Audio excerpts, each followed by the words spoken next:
Marks at St. Mark's, we've been asking who this guy Jesus that we talk about all the time in church actually was. What was he like? What did he do? What did he say? And what does it mean to be a follower of Jesus? And we're up to this bit in Luke. We've been reading through some of the gospel stories and some of the words that Jesus used when he was speaking to his followers. And we're up to this bit in Luke 6, and it says this: "No good tree bears bad fruit, nor does a bad tree bear good fruit. Each tree is recognised by its own fruit." And then Jesus goes on a little bit later and he says, "A good man brings good things out of the good stored up in his heart. But an evil man brings evil things out of the evil stored up in his heart." And so I explained that this makes me have a little bit of an internal meltdown, because over the past few years I've been trying to learn that I'm not accepted into Jesus' gang of followers because of anything that I do. Jesus didn't go around picking the people that thought that they were good enough for God. Jesus went round and he picked the people that those people thought were not good enough and that would never make it into the kingdom because they weren't very good at keeping the rules. And Jesus didn't care about that. Like, he went round and he picked the sinners, he picked the tax collectors, he picked people with leprosy that were completely ostracized by the rest of the community. He picked widows and orphans and all kinds of people who didn't deserve to be in God's gang. He picked the ragamuffins. So then it makes me question, though, what does he mean when he says a good man bears good fruit out of the good stored up in his heart, and the evil man brings evil out of the evil stored up in his heart? Because sometimes I hear Jesus' words and I do it, and I bear good fruit in my life, and that might make me think that I'm a good man or a good woman. But sometimes I hear Jesus' words and I don't do it, and sometimes the fruit that I bear in my life isn't good. And so that makes me think, well, am I a bad tree then, or am I an evil woman? Because sometimes the things that I do aren't very Christ-like. And so I start to wonder whether, if I don't always follow Jesus' words, can I really call myself a Jesus follower? And I start to have this little internal meltdown. But there are three things that I know are true, and I wanted to start from these. The first one is that we know Jesus went round and picked the ragamuffins. He didn't just pick the people that kept the rules the best. In fact, it was the ones that kept the rules the best that found it hardest to follow him, because they didn't think that they really needed him. The second thing that we know is true is that even Paul, the Apostle Paul, who was arguably the best Christian out there, even Paul said the words, "For what I want to do, I do not do, but what I hate, I do." So even once we become a Christian, we know that we're still going to make mistakes all the time, and God knew that, and that's what makes God's love for us so radical. And the third thing I know is, when I bring in my little prop, the third thing I know to be true is that this orange tree is an orange tree. Nothing I do to this orange tree is going to make it anything else. I can pull off its leaves, I can rip off its fruit, and I can just leave a twig in some soil, but it's always going to be an orange tree. And the same is true for the follower of Jesus. It doesn't matter what you do with your life or what anyone else does. If you're a follower of Jesus, that's it. That's your identity now. Nothing can change that. Okay, so we started from an understanding that those three things are true, and we all agreed that we could start from there. So we started to ask, well then, if my place as one of Jesus' followers has nothing to do with my behaviour, then what on earth does he mean when he says each tree is recognised by its fruit, and a good man bears good fruit out of the good stored up in his heart? And I thought that it probably has something to do with the incredible thing that happens when you accept the call to follow Jesus. Doesn't matter who we are, when we say yes to Jesus when he calls us by name, we're given this incredible gift, which is God's Spirit living in our heart. That's God in our hearts, which is pretty incredible and a little bit intimidating, but we're going to take that as good news. And so if God's Spirit is living in my heart, when Jesus says a good man brings good fruit out of the good stored up in his heart, well, we have God in our heart, so there must be some good that comes out of that. If you've been hanging around for St. Mark's for any time at all, you will have you'll remember that last year we spent the good part of a year talking about this thing called the fruit of the Spirit. And we said the fruit of the Spirit is it basically is a list of characteristics which describe God and which grow in the life of Christians because we have the Spirit of God in our heart.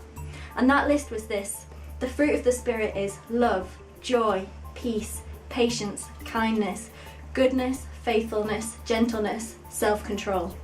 So glad I remembered that.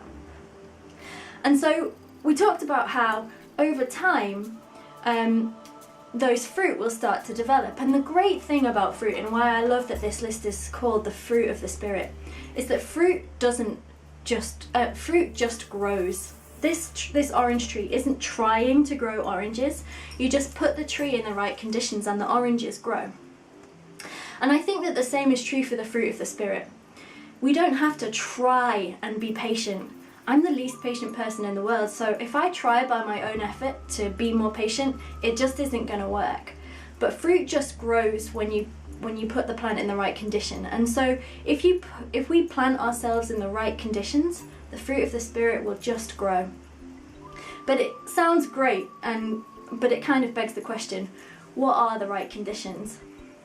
Anyone who spent any time in the garden knows that the right conditions for a plant are good light and plenty of water. And there's this verse in John 10, and again it's the words of Jesus. And he says this: "Let anyone who is thirsty come to me and drink. Whoever believes in me, as scripture has said, rivers of living water will flow from within them." By this he meant the Spirit. Jesus is saying that if you want good things to grow in your life, then come to me and drink my living water. Soak it up and watch how my characteristics just begin to grow in you. We talked a little bit about how when you hang around with anyone for long enough, you start to take on their characteristics. And I talked about a story about when I was a kid and I went on holiday and I just picked up the accent of this family that I met, and they wondered why the rest of my family was Scouse and I had this Leicestershire accent. And it was just because I'd been hanging out with them. And that's what happens for us as Christians. The more we hang out with Jesus, the more we start to recognise his character in ourselves. So we don't have to try and be more loving and try and be more patient. We just have to saturate ourselves in Jesus, and we'll start to find that those characteristics, those fruit of the Spirit, just start to grow out of us. There's this other passage in Ephesians 3 when Paul is speaking to the church in Ephesus, and he says this, and this is the Message version of a passage that you might know quite well, and it says, "I ask him that with both feet planted firmly on love, you'll be able to take in, with all the followers of Jesus, the extravagant dimensions of Christ's love. Reach out and experience the breadth, test its lengths, plumb the depths, rise to the heights, live full lives, full in the fullness of God." If you want to live a life full in the fullness of God, if you want your heart to overflow with the fullness of God, then just go and have a try at trying to understand how much he loves you. And the passage says, by the way, you're not going to be able to do that because his love is so vast for us, it's beyond comprehension. But if you go and try, if you really go and dig into God's word and try and find out how much he loves you, you're going to find that you also start to express his love to those that are around you. So our job as followers of Jesus is not to try really hard to behave like him. It's just to hang around with him and to get to know his character, to spend time reading his word and learning about who he was and who he is, to spend time praying to him and talking to him and letting him talk back to us, and to spend time hanging around with other believers and following and walking alongside with them and talking about stories about Jesus and what he's done in our life, and sharing challenges with each other and teaching each other and helping each other out and encouraging each other. And as we do that, we're going to start to find that the fruit just begins to grow, just like the fruit of this orange tree just begins to grow when you put it in the right conditions. But before I leave you, I just wanted to leave you with two caveats that come with this. The first one is that fruit doesn't grow overnight. I can't give this plant a drink of water and expect that tomorrow the fruit is going to be luscious and ready to eat.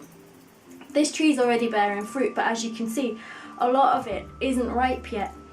And that's the same with the fruit of the Spirit. We're not just going to pray really hard today and find that tomorrow we're the most loving, patient, kind, gentle people there are. It takes time, so we have to be patient with ourselves and kind to ourselves, and also kind to the people that are around us, because none of us are fully grown trees yet. The second thing that we need to remember is that I can't just water this plant once and expect that it will bear fruit for the rest of its life. You have to keep going back and watering it. You have to keep making sure that it's in the right conditions. And again, that's the same for the fruit of the Spirit. It's not enough to just go to church for an hour on Sunday. It's not enough to go to one great conference every year. We have to keep hanging out with Jesus. We have to keep reminding ourselves of how much he loves us. We have to keep reminding ourselves of what he's like and learning about his character so that we can grow in that. And we have to keep sharing with other believers stories about him and what he's doing in our life. The promise is that we're not accepted as followers of Jesus by anything that we do. God can't love us any more than he did when he called us, knowing that we were messy and that we made mistakes. But if we want to start to become more like him, then we just have to start hanging around with him more and spending more time with him. And the promise is that the fruit, it will just begin to grow.